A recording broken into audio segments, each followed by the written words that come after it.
Peradaban manusia naik turun dan mencapai kemajuan tak terpikirkan dewasa ini. Canggihnya teknologi dan melimpah ruahnya kekayaan umat manusia nyatanya tak serta-merta menghilangkan problem klasik peradaban, yaitu kemiskinan. Ada sebuah penelitian menarik dari seorang penulis bernama Marshall Silver terkait kemiskinan. Dalam bukunya, Silver mengatakan 5% populasi dunia menguasai kekayaan 90% orang di muka bumi. Menurut penelitian tersebut, jika kekayaan orang di dunia dibagi sama rata, dan setiap orang diberi 2,4 juta dolar Amerika atau 35 miliar rupiah, maka dalam 5 tahun peredaran uang akan kembali dikuasai 5% populasi orang di dunia. Seorang ahli ekonomi Italia bernama Fildero Pareto juga menemukan hal serupa. Ia mengeluarkan prinsip Pareto yang menyatakan 20% populasi orang di Italia menguasai 80% kekayaan yang beredar. Jika uang dibagi sama rata, maka dalam waktu kurang dari 1 tahun peredaran kekayaan akan kembali ke posisi semula, dikuasai 20% populasi. Sebuah laporan bertajuk The World Inequality 2022 menyatakan peredaran kekayaan 52% dikuasai 10% populasi. Dari angka-angka tersebut, mungkin kita bertanya-tanya, apa penyebab orang miskin tetap miskin? Selamat datang di Lebih Baik. Di video kali ini, kita akan membahas penyebab mengapa banyak orang miskin tetap berkubang dalam kemiskinan. Kalian masih ingat tidak? Tahun lalu, banyak warga Tuban kaya mendadak jadi miliarder setelah mendapat ganti rugi pembebasan lahan. Ternyata, ceritanya tak selesai sampai situ. Diberitakan di media massa, banyak warga Tuban yang kaya mendadak tersebut justru kini kesulitan mencari nafkah, bahkan hartanya ludes. Banyak dari mereka membelanjakan harta mereka untuk beli mobil hingga kebutuhan hidup sehari-hari setelah sawahnya dijual. Dari fenomena tersebut, dapat kita ambil pelajaran. Banyak orang yang tetap berkubang dalam jurang kemiskinan karena mindset manajemen finansial yang buruk. Ketika mendapat rezeki, alih-alih berinvestasi kembali pada sawah atau hal lain, banyak warga tersebut memilih membeli barang konsumtif yang sama sekali tak punya imbal hasil signifikan untuk keberlanjutan. Sayangnya, nasi telah menjadi bubur, dan banyak dari warga tersebut kini menyadari kesalahan mereka dalam mengelola keuangan. Hal-hal sederhana seperti mengatur keuangan dan psikologi begitu penting dalam menjaga kekayaan. Ketika semakin kaya, kita tak serta-merta mengeluarkan banyak uang untuk menaikkan gaya hidup. Banyak orang ketika mendapat kenaikan gaji juga diiringi gaya hidup yang tinggi, sehingga membuat harta mereka terasa selalu kurang meski penghasilan bertambah saban tahun.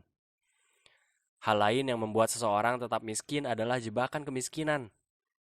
Sebuah penelitian bertajuk Indonesia Family Life Survey menyatakan anak-anak yang terlahir dari keluarga miskin di Indonesia punya pendapatan 87% lebih rendah dari anak-anak yang terlahir dari keluarga kaya.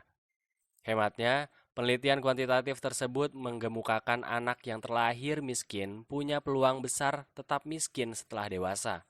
Hal tersebut bisa saja ditengarai mereka yang hidup berkecukupan, punya banyak kesempatan untuk menggapai kekayaan. Mereka yang terlahir dari keluarga kaya sudah barang tentu mendapat pendidikan formal dan non-formal yang memadai. Fasilitas hingga pola asuh yang baik tentu berpengaruh besar pada perkembangan psikologi dan mental seseorang. Pemerintah juga punya peranan penting dalam menciptakan kesejahteraan dan penetasan kemiskinan. Negara-negara maju punya sedikit gap kekayaan antara orang kaya dan orang miskin. Contoh saja, Cina yang mampu menurunkan angka kemiskinan hingga hanya 0,6% pada 2019 dan mencapai 0% pada 2020. Meski data tersebut banyak diperdebatkan, tapi pemerintah RRC tampak serius dengan mengelontarkan 3.600 triliun untuk pengentasan kemiskinan di negaranya. Kesenjangan sosial hingga kesejahteraan sesuatu bangsa ditentukan bagaimana pihak berkuasa menciptakan kebijakan. Di Indonesia sendiri, Badan Pusat Statistika merilis jumlah orang miskin di Indonesia 26,16 juta jiwa atau 9,54% per Maret 2022. Angka ini turun 1,38 juta jiwa atau 0,6% dari Maret tahun 2021. Pendidikan juga punya andil penting dalam menurunkan kemiskinan.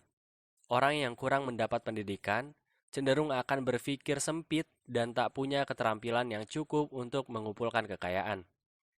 Pendidikan menciptakan manusia yang berdaya saing kompetitif dan punya kompetensi mumpuni. Menurut UNESCO, 171 juta orang di dunia dapat keluar dari kemiskinan jika mereka mendapatkan keterampilan kemampuan membaca dasar.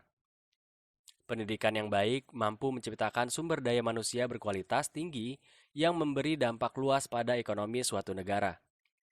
Sebuah penelitian mengungkapkan 63% penduduk miskin di Indonesia adalah mereka yang hanya mengenyam bangku sekolah dasar atau bahkan mereka yang tak mengenyam bangku sekolah.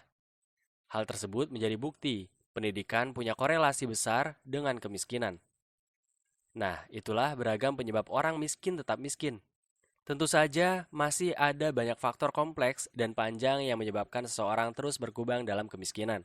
Di tengah tak pastinya ekonomi global dan inflasi yang semakin tinggi, bukan tidak mungkin krisis ekonomi, inflasi yang menghantam banyak negara saat ini akan menciptakan kemiskinan. Jangan tunda untuk like, komen, dan subscribe lebih baik. Dosis harian untuk tips dan pengembangan diri untuk kamu yang ingin menjadi lebih baik.